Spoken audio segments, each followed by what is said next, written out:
안녕하십니까. 저는 12월 31일에 부임한 유아숲 이은경 목사라고 합니다. 주님의 교회에서 이렇게 함께 사역하게 되어서 기쁘고 또 불러주신 자리에서 기도하며 함께하는 분들과 감사하며 열심을 다하도록 하겠습니다. 이제 저는 주님의 교회에서 이렇게 부임하게 되어서 새로운 관계를 맺어가기 시작하게 되었습니다. 사실 우리는 태어나면서부터 관계성 속에서 살아갈 수밖에 없는 존재인데요. 나와 하나님, 그리고 나와 가족, 나와 이웃들, 그리고 나와 공동체, 그리고 이제는 웹 세상까지 더해져서 이전보다 훨씬 더 복잡한 관계성 속에서 살아가고 있습니다. 말씀을 묵상하면서 저도 새롭게 이 관계에 대해서 생각을 해보게 되었는데요. 여전히 어렵고 힘든 부분인 것 같습니다. 우리는 서로에게 피해를 주지 않는다면 적당히 관계를 잘 이어갈 수 있지만 때로는 왜 나에게 이런 말과 또 행동을 하는지 이해할 수 없는 그런 경우들도 만나게 됩니다. 인간관계의 고전이라고 불리는 데일 카네기의 인간관계론에서는 사람들과 어떻게 관계를 해나가야 되는지에 대해서 다음과 같이 말해주고 있습니다. 제가 간략하게 몇 가지 말씀을 드리도록 하겠습니다. 첫째, 타인에게 진정한 관심을 가져라. 둘째, 미소 지어라. 셋째, 상대방의 이야기를 잘 들어주는 사람이 되어라. 넷째, 상대의 관심사에 대해서 이야기하라.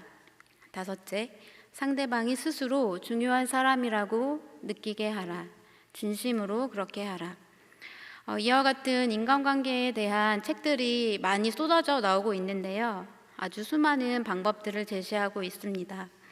이렇게만 하면 마치 인간관계의 대가가 될 수 있을 것처럼 말하지만 결국 우리는 한계에 부딪히게 됩니다. 말씀을 묵상하면서 예수님께서는 이와 같은 인간의 한계를 너무나도 잘 아시고 그럼에도 불구하고 이것을 넘어서기를 바라시는 마음으로 오늘의 말씀을 우리들에게 주신 것 같습니다. 오늘 우리가 함께 읽은 말씀은 잘 아시듯 산상수훈이라고 불리는 말씀 중에 하나입니다. 예수님께서는 이 산상수훈 설교를 통해서 예수님을 따르는 이들이, 즉 하나님 나라의 백성들이 어떠한 가치관을 가지고 또 어떻게 살아가야 할지를 친히 말씀해 주셨습니다. 산상수훈은 마태복음 5장에서 7장까지 기록되어 있는데요. 그리스도인의 성품에 대해서, 그리고 그리스도인의 세상에서의 영향력에 대해서, 그리고 그리스도인의 의와 경건에 대해서 말씀하신 후에 이 마지막 7장에서는 그리스도를 따르는 자들의 관계가 어떠해야 하는지 알려주고 계십니다. 오늘 이 말씀을 다시 한번 새 번역으로 제가 읽어드리겠습니다. 그러므로 너희는 무엇이든지 남에게 대접을 받고자 하는 대로 너희도 남을 대접하여라. 이것이 율법과 예언서의 본 뜻이다. 오늘 말씀에서 어떤 단어가 반복이 되나요? 네, 대접이라는 말이 반복이 됩니다. 우리는 일상생활 속에서 이 대접이라는 말을 많이 사용을 하는데요. 식사를 대접한다, 그리고 커피를 대접한다의 식으로 자주 사용을 합니다. 이 대접이라는 말의 사전적인 의미는 마땅한 예로서 대함이라고 표기되어 있습니다. 그리고 이 말은 우리가 일상에서 주로 사용하는 이 의미에서 더 나아가서 누군가를 어떻게 대하는지의 의미까지 포괄하고 있습니다. 우리 주님께서는 하나님 나라의 백성으로서 우리가 다른 사람들과 어떻게 관계를 맺어가기를 원하고 계실까요? 예수님을 그리스도로 고백하며 그분을 따르기로 한 사람들이라면 내가 아닌 남에 대해서, 타인에 대해서 어떠한 마음과 자세여야 할까요? 오늘 이 본문 말씀은 누가복음 6장 31절의 말씀과 평행 본문으로서 소위 황금률이라는 이렇게 불리기도 합니다. 로마의 황제 세베루스 알렉산데르가 이 말씀을 금으로 써서 벽에 붙인 데에서 이 유래된 명칭이라고 하는데요. 당시 이 황금률은 기독교적인 것만은 아니었다고 합니다.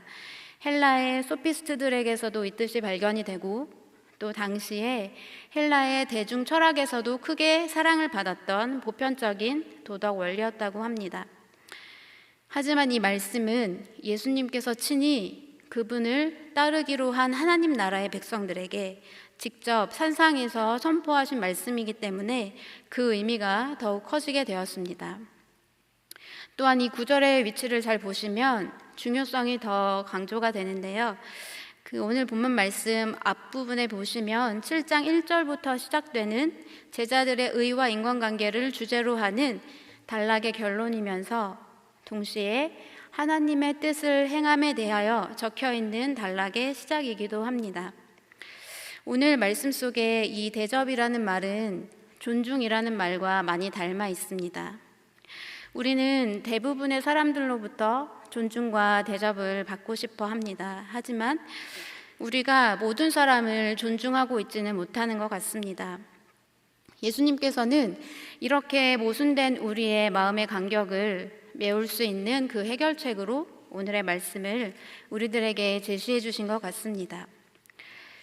이 말씀을 좀 더 구체적으로 표현한다면 남에게 존중받고자 하는 내 자신이 존중받을 수 있는 방법은 먼저 남을 존중하는 것임을 우리에게 말씀해 주고 계십니다. 성경 전체를 살펴보면 참 존중과 대접의 모습은 우리 예수 그리스도로부터 시작되었다고 할 수 있습니다. 이 땅에 오신 우리 예수님은 우리에게 대접의 기존 관념들을 완전히 깨뜨리시고 새롭게 보여주셨습니다. 그 상징적인 사건이 바로 요한복음 13장에 기록된 세족식의 장면입니다. 이 세상 누구보다 존중받으셔야 했고 또 누구보다 대접받으셔야 했던 우리 주님께서 제자들의 발을 직접 씻겨주신 사건입니다. 베드로는 자신의 발을 씻겨주시려는 예수님을 의아하게 생각했고 왜 자신의 더러운 발을 씻겨주냐고 주님께 반문하기도 하였습니다. 예수님은 베드로에게 뭐라고 대답하셨나요? 내 발을 씻겨주지 않으면 나와 아무 상관이 없다 라고 말씀하셨습니다. 이것이 바로 주님께서 우리에게 보여주시고 말씀하신 존중과 대접의 방법이었습니다. 내가 대접을 받기 위해 다른 사람이 내 발을 씻겨주는 것이 아니라 내가 누군가의 발을 먼저 씻겨줘야 한다는 것이었습니다. 이 땅에 오신 예수님은 사람들을 존중하고 대접하는 것이 어떠한 것임을 이렇게 새롭게 우리들에게 보여주셨습니다.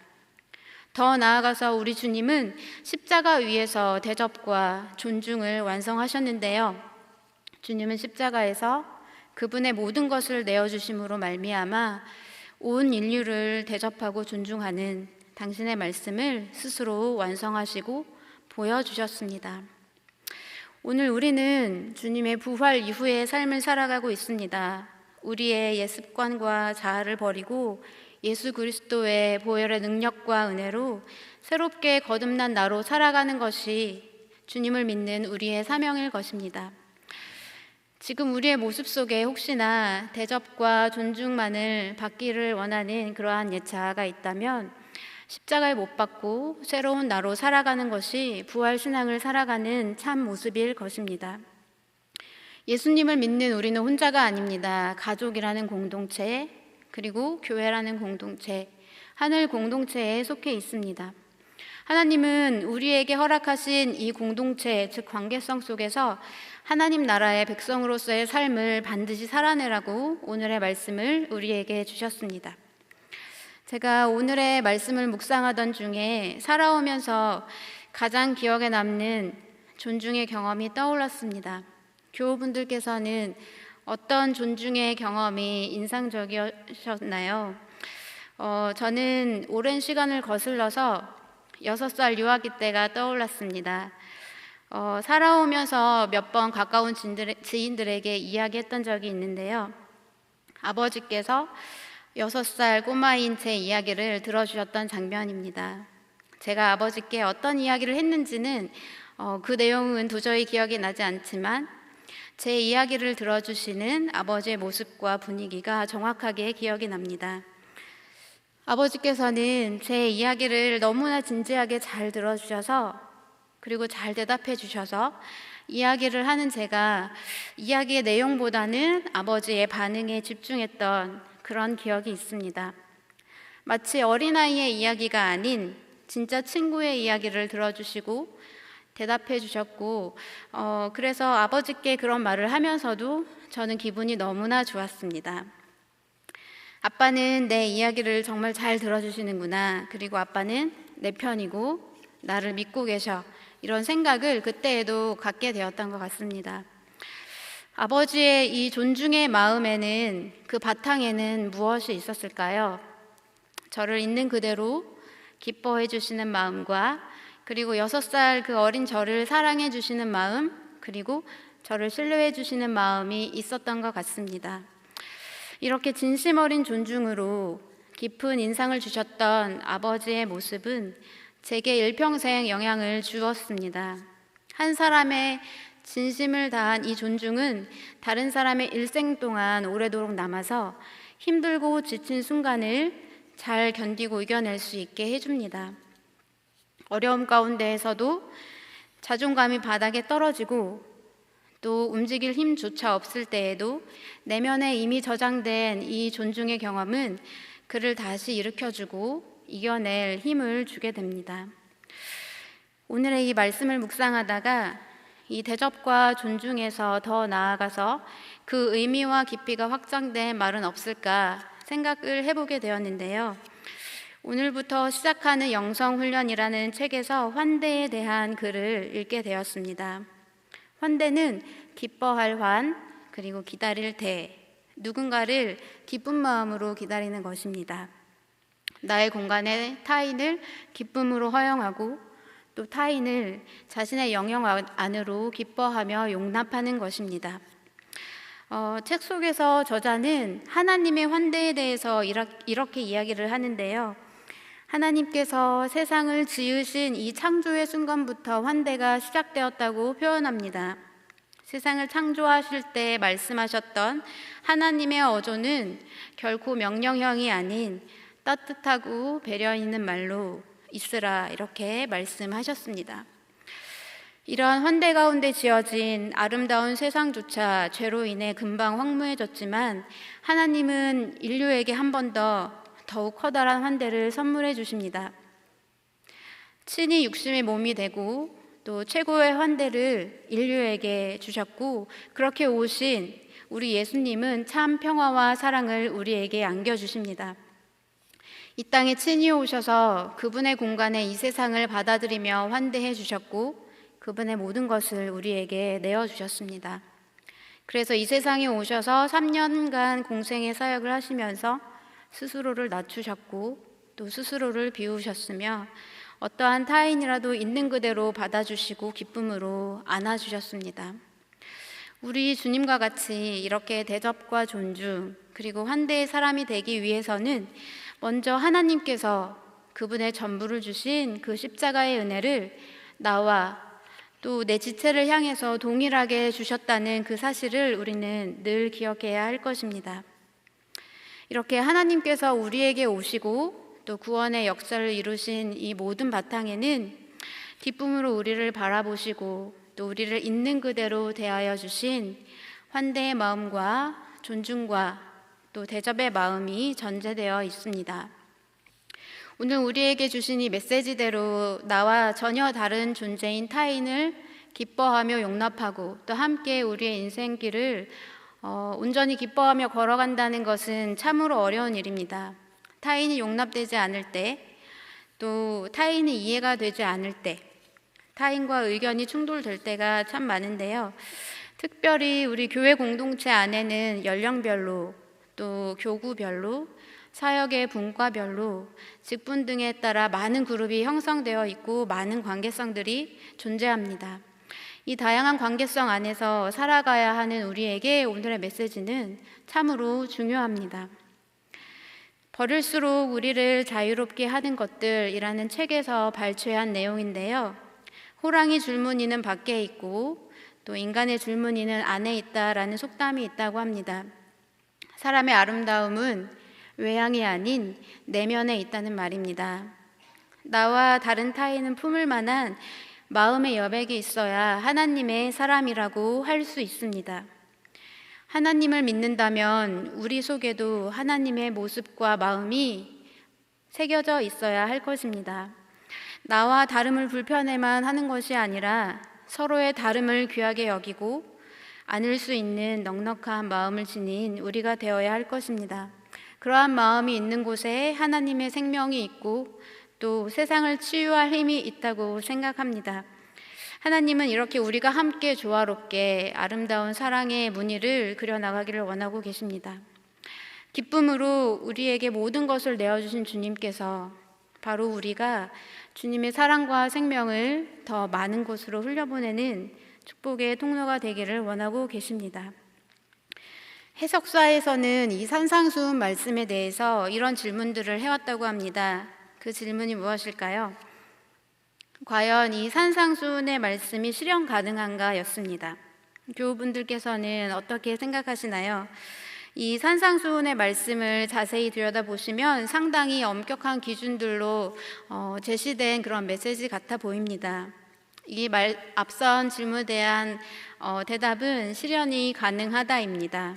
왜냐하면 이 산상수훈의 말씀은 이미 부르심을 받아 하나님의 앞에서 회개한 예수님의 제자들에게 그리스도인으로서의 삶의 모습과 내용으로 주어진 그러한 교훈이기 때문입니다. 예수님을 진정으로 따르는 사람들, 그리고 예수님과 참으로 동행하는 사람이라면 실현 가능할 수밖에 없다는 결론이 내려지는 것입니다. 예수님과 함께이기 때문입니다. 따라서 오늘의 말씀을 포함하여 산상수훈의 말씀들은 선택적인 실천이 아닌 그리스도인이라면 무조건적으로 실천해야 하는 내용이 되는 것입니다. 오늘 이 한 구절의 말씀을 우리 마음에 명확하게 새기면서 늘 관계성 안에 있는 우리는 부족한 우리를 용납하여 주시고 또 온전히 받아주시며 대접해 주신 우리 주님을 언제나 먼저 기억해야 할 것입니다. 남의 연약함을 먼저 바라보기보다는 나의 연약함을 먼저 보고 또 연약한 나를 기뻐하여 주신 우리 하나님의 사랑을 우리 마음에 먼저 가득 채울 수 있기를 바랍니다. 2023년 우리 교회의 표어는 무엇입니까? 하나님의 선교를 세우는 가정입니다. 유아숲 역시 우리 교회의 표어와 같이 가고 있는데요. 유아숲에 우리 아기부부터 영아부, 유아부, 유치부에 이르기까지 우리 아이들과 가정이 하나님께 받은 이 존중과 대접과 환대를 충분히 누리고 이것을 삶 속에서 실천해 가는 가운데 하나님의 선교를 삶 속에서 세워가기를 함께 기도하며 소망하고 있습니다. 또한 이 우리 교회의 표어에 따른 우리 교회의 많은 사역들이 앞으로 놓여 있습니다. 이 모든 일들 역시 다양한 관계성 안에서 준비되어지고 이루어지게 될 텐데요. 먼저 참 존중과 환대로 우리를 용납하여 주신 하나님과 동행하는 가운데 우리가 계속해서 먼저 함께 해야 할 교우들 그리고 함께 해야 할 이웃들을 바라보고 먼저 존중하는 삶을 살아갈 때 우리의 삶과 모든 사역이 하나님께 기쁨이 될 수 있을 것입니다. 하나님의 나라는 하나님의 뜻을 우리들의 삶 속에서 구현해 가지 않으면 오지 않습니다. 하나님의 나라의 확장 그리고 하나님의 선교를 세워가는 일은 하나님의 뜻을 살아가는 우리에게 달려 있습니다. 사랑으로 우리 모두를 대접하여 주시고 존중하여 주신 우리 주님을 따라 내가 속한 공동체의 일원들을 먼저 존중하고 또 선교지와 세상을 우리 주님과 같이 환대함으로 더 많은 곳 그리고 더 넓은 곳으로 우리 주님의 뜻과 사랑을 많은 곳으로 흘려보내는 그런 봄의 꽃과 같은 우리 모두의 2023년이 되기를 간절히 소망합니다. 제가 기도하도록 하겠습니다.